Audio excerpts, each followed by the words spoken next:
आज संपूर्ण बिहार महागठबंधन की ओर से बंद है और यह शहीद चौक का नज़ारा है। कटिहार शहर के शहीद चौक का नज़ारा है।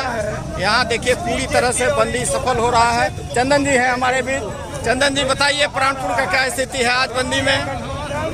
आज पूरी तरह से जो है तो ठप चल ही रहा है, धीरे धीरे करके जैसे इसे टाइम बीतते जाएगा वैसे वैसे भीड़ का असर दिखते जाएगा। काफ़ी भीड़ का असर है और चारों तरफ से बंदी है। देखिए सभी इंडिया गठबंधन के सभी दल, वीआईपी पार्टी, राजद, कांग्रेस और सीपीआई, सीपीएम माले, सबों के कार्यकर्ता, सबों के नेता बंदी में हैं।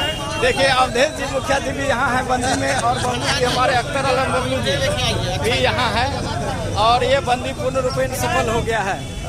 बोलिए अख्तर जी, क्या सफल है? बिल्कुल सफल है, पूरा बंद है, कटिहार बंद है, कटिहार बंद है, चुनाव आयोग मुर्दाबाद, चुनाव आयोग मुर्दाबाद, पूरा बिहार बंद है, पूरा बिहार बंद है। देखिए तारकेश्वर ठाकुर जी भी हैं हमारे बीच, आ गए हैं, बंदी में हैं और बंदी में भी है। क्या बंद है? एकदम बंद है, पूरा बंद है, पूरी तरह से बंद है। सभी तरफ, चारों तरफ ये नज़ारा है बंदी का और यहाँ सभी कार्यकर्ता, नेता सब लोग मौजूद हैं और ये बंदी पूर्ण रूप से सफल हुआ। धन्यवाद। किशोर कुमार मंडल, जिला प्रभारी विकासशील इंसान पार्टी कटिहार।